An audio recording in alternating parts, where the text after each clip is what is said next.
자, 12주차 마지막 OX 정리해 보겠습니다. 12주차에는 특별법 3가지를 했죠. 집합건물의 소유 및 관리에 관한 법률, 가등기 담보 등에 관한 법률, 부동산 실권리자 명의 등기에 관한 법률 3가지 했습니다. 거기 이제 어떤 내용들이 있었는지 다시 한번 기억을 더듬어 보겠습니다.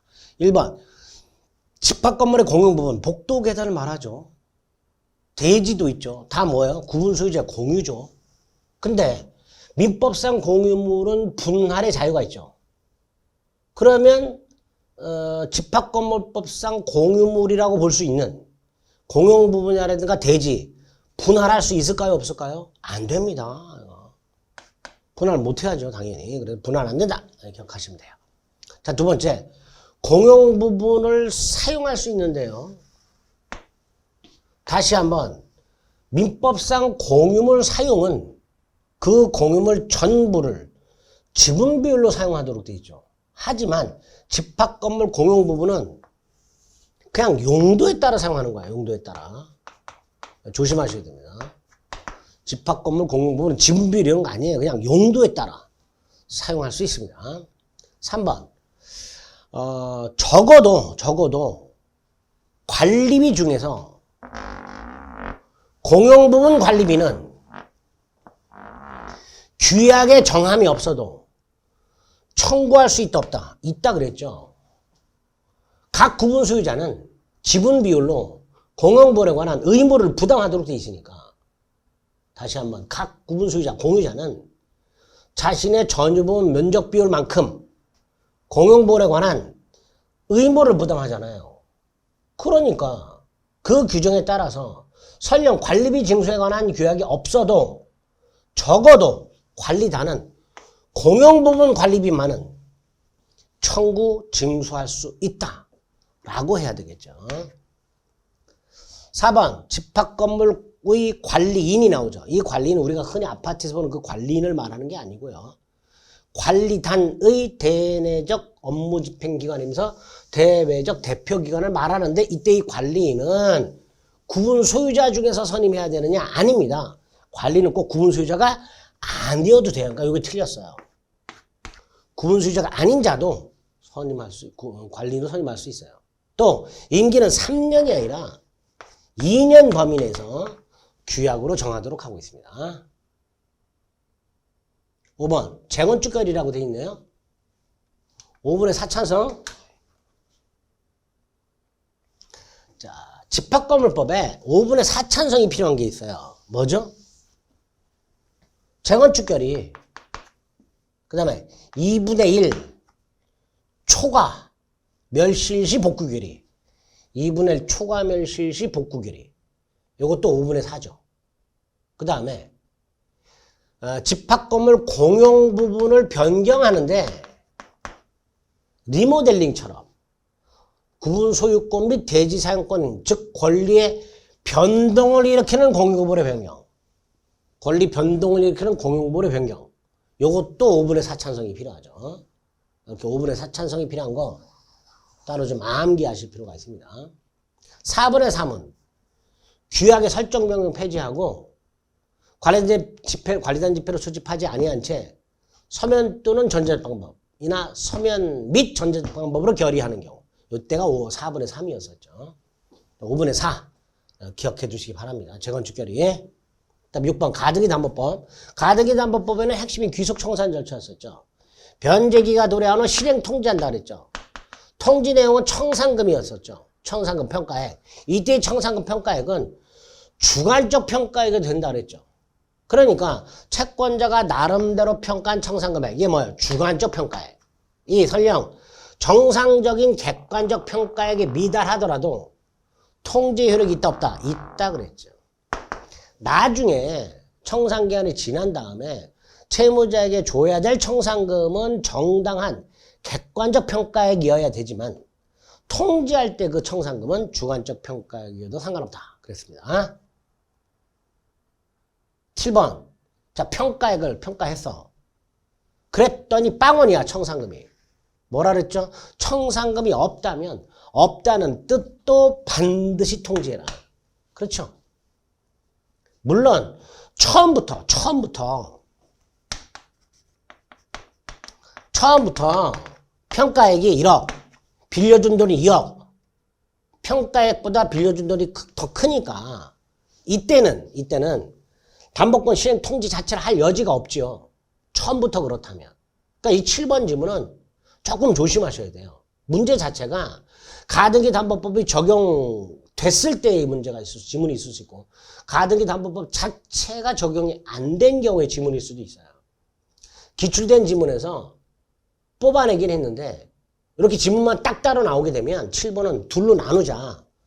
처음부터 평가액이 원리금을 초과하지 못하면 미달하면 가등기 담보법 자체가 적용이 안 되니까 시행 통지도 할 여지가 없죠. 반면에 가등기 담보법이 적용이 된 상태에서 실행 통지할 때 청산금이 없어. 그럼 없다는 뜻도 반드시 통지해야 되죠. 그런 의미로 7번은 나눠서 기억하시면 되고 여기서 이 7번은 가등기 담보법이 적용된 경우의 문제에서 뽑아낸 기출지문이에요. 그러니까 청산금이 없다면 없다는 뜻도 반드시 통지해라. 이렇게 되겠죠. 8번 양도담보권자는 뭐였었죠? 그 담보부동산의 소유권자로 등기된 사람이에요. 이게 양도담보권자는. 소유권 등기된 사람. 근데 요 놈이 중간에 선의의 제3자에게 팔아먹는 경우가 생긴다 그랬죠. 그럼 요 선의의 제3자는 소유권 취득한다 그랬잖아요. 그러니까 양도담보권자가 귀속 청산 절차를 거치지 아니한 채 제3자에게 팔아먹었을 때 그 제3자는 선의라면 소유권 취득, 선의. 악의는 안 되고 선의라면 소유권을 취득하게 됩니다. 9번 담보가등기가 된 부동산의 경매가 돼버려요. 경매가 되면요. 이 담보가등기는 뭐로 본다 그랬어요? 저당권으로 본다 그랬잖아요. 그러니까 당연히 소멸해야죠. 가등기 담보 등을 한 법률의 지문들이고요.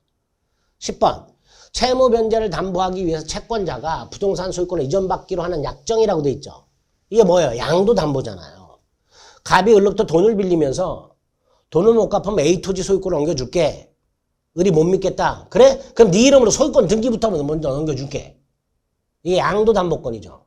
이렇게 채권자 이름으로 부동산에 관한 가등기 또는 소유권 등기하는 가등기 담보나 양도담보는 부동산 실권리자 명의등기에 관한 법률에서 금지하는 명의상약정에 해당하지 않는다. 그랬죠? 가등기 담보, 양도담보, 상호 명의신탁, 신탁법상 신탁등기 된 경우 이 세 가지는 아예 부동산 실명법이 적용되지 않는다. 부동산 실명법이 금지하는 명의상약정에 해당하지 않는다. 이렇게 기억하시자 그랬죠. 11번 수탁자가 제3자에게 부동산을 처분해요. 자, 부동산 실권이자 명의등기에 관한 법률이 적용이 되면 수탁자로부터 부동산을 산 사람은 선악불문하고 소유권 취득한다고 그랬죠. 선악불문하고 소유권 취득한다. 명의상약정 무효, 수탁자 등기 원칙 무효 하지만 선악불문하고 제3자에게는 대항을 못하니까 수탁자와 거래한 제3자는 선악불문하고 소유권을 취득하게 됩니다. 12번 중간생략형 3자간 명의신탁이라고 되어 있죠. 자, 중간생략형 3자간 명의신탁은 신탁자와 수탁자 사이에 명의상 약정이 있고요.